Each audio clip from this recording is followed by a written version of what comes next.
So, Kara. Led by Ishiki Otsutsuki, these guys were infamous in Part 1 of Boruto. They served as the main antagonistic group for most of the story, and whether it was fair or not, they sort of got tasked with being the next Akatsuki in a way. I mean, they were the new big and bad team on the block, but unfortunately, a lot of fans think that Kara just failed to live up to the Akatsuki, and a lot of people think that the group itself sort of just fell flat. Now, I would love to hear your thoughts on Kara. I thought they were a pretty solid group, but a lot of people did not like them. So for today's video, I want to get into why Kara as a group felt kind of disappointing when it was all said and done. And just to preface, I will be referring to the Akatsuki a lot in this video just because they're the other big bad antagonistic group in the Naruto Boruto universe. So I know Kara was not supposed to be the Akatsuki regen, but look, the Akatsuki set the blueprint for how to write a very interesting, compelling, and lovable group of villains, so I will probably be comparing the two groups a little bit as we go. But without further ado, let's jump into the first reason why I believe Kara felt a little underwhelming. So, the biggest factor in all of this has to be the lack of development within the group. Between the inner and outer members of Kara, you had a lot of people in this group. And while you do have some standout characters who we will talk about later, everyone else kind of feels a little bit hollow. Kind of just like standard villains, you know? And when you look back at the Akatsuki, that is a big letdown. Now, I feel like part of this hollowness maybe stems from a lot of their members being like cyborgs or genetically engineered humans. This causes some of them to not really have backstories or unique personalities, and it's difficult for a character to recover from that. Like Delta, for example. The connection to Amado's daughter is cool, but Delta herself is literally just a robot, or at least that's what it feels like. Her abilities, they're cool, she's very strong, but she just feels like a standard villain. Now, to be fair, I think Delta is like the worst offender of this, but look, the bottom line is, it's difficult for fans to connect to cyborg characters if you don't write them very well. Because once again, you don't have a super sad backstory or a fun personality to fall back onto. So yeah, I don't hate Delta's character at all. I think she serves her purpose, but there's not much depth. I kind of feel the same way with Boro. Like, at least they gave him his cult, which was pretty interesting. I wish they explored that cult storyline a bit more, because Boro still feels a little bit flat, unfortunately. Then you got Code, who I feel like is a step up.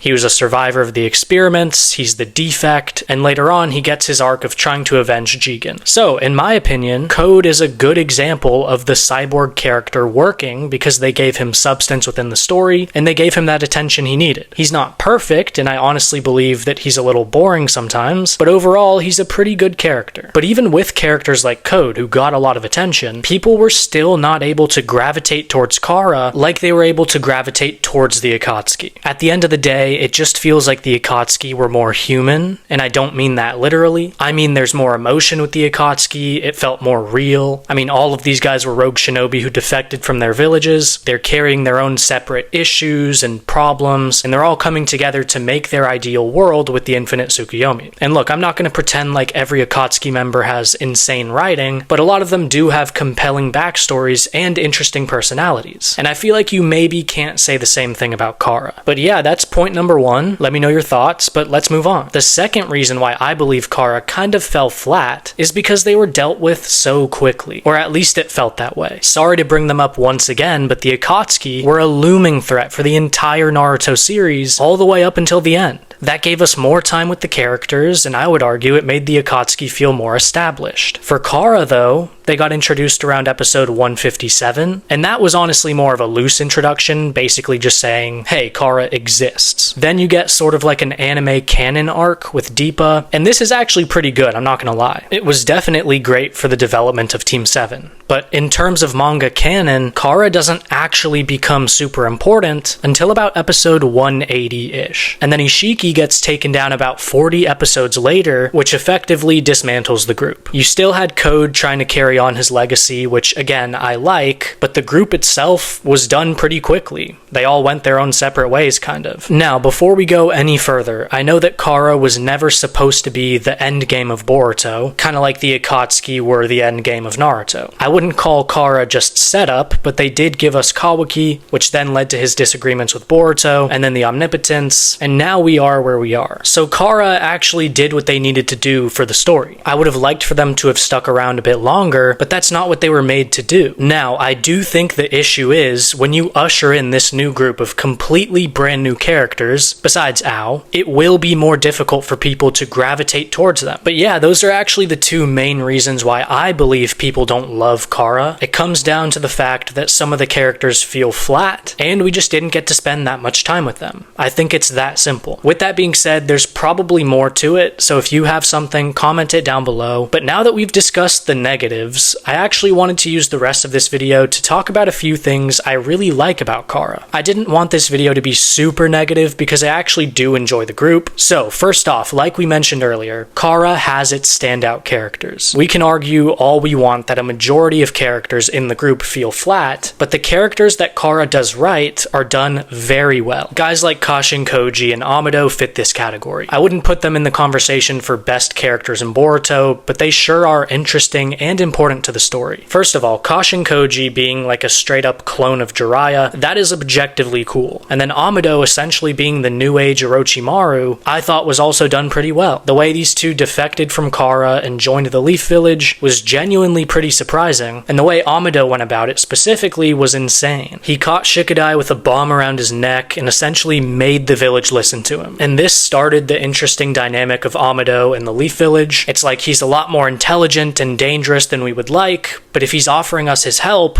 we have to take it. So now Amado in the Leaf Village is just kind of a ticking time bomb. It's like maybe he'll remain loyal, we don't fully know that. A lot of people theorize it's only a matter of time before he becomes a major player in Two Blue Vortex. And then obviously Kashin Koji has a ton of attention recently being Boruto's partner / sensei, and his whole seeing the future thing. But besides those two, I also thought Jigen was pretty interesting as well. I know the Otsutsukis are not wildly popular, they also kind of strike you as villains who are evil just for the sake of being evil, and they're all after the same thing, so I can see how some people may see them as like boring antagonists. I disagree with that, by the way, but I think Jigen is inherently interesting. He got corrupted by a dying Otsutsuki and basically crafted a whole elaborate plan and a big team. I mean, all of this stuff just to get his hands on a vessel to then do what all Otsutsukis want to do. Again, his reasons for being a villain are not as interesting as Obito's or Pain's, but I still enjoyed Jigen. He was very menacing, and I did like that in a way he's a straight up villain, not like a broken hero like Obito. So once again, while most of the Kara members are just okay, they do certainly have their amazing standout characters. But let me know your thoughts. Before we call it a video, there is actually one more positive I did want to mention, and this is actually in comparison to the Akatsuki. Part of what I really enjoyed about Kara was that they sort of presented themselves as the darker version of the Akatsuki. And this is not to say the Akatsuki were not bad guys, but Kara just felt so much more cryptic and dark. I mean, they were moving like Prime Orochimaru with these experiments, by kidnapping innocent kids, putting them through these painful tests, which ultimately killed most of them. Amado and everyone else were just completely complicit with this. It was very much like a silent, cold operation. Also, a few of the Kara members had that kind of sadistic and crazy feel to them, like Deepa, and honestly Delta had this at times as well. It's kind of like the vibe the Joker gives off. And then all of this kind of culminates in how we see Jigen treating Kawaki. I mean, he's essentially being like an abusive father figure to this kid. He kind of tortures him. I mean, I'm not gonna lie, this was sometimes difficult to watch. But anyways, all of this is to say that if Kara did one thing better than the Akatsuki, it's that they were more evil and they were a darker organization. But yeah, guys, that is gonna be the video. My final verdict on Kara is positive. If you ignore the filler, I love the Boruto story, and Kara is a big part of that. I think they genuinely have some compelling characters within their ranks, and it is fun to see them fight. But hey, I'd love to hear your thoughts on Kara. What do you think about them as a group? What do you think about the individual characters? And what do you think about Kara compared to the Akatsuki? But as always, thank you guys so much for watching. I would love to hear your feedback on what types of videos you want to see moving forward, and I will see you guys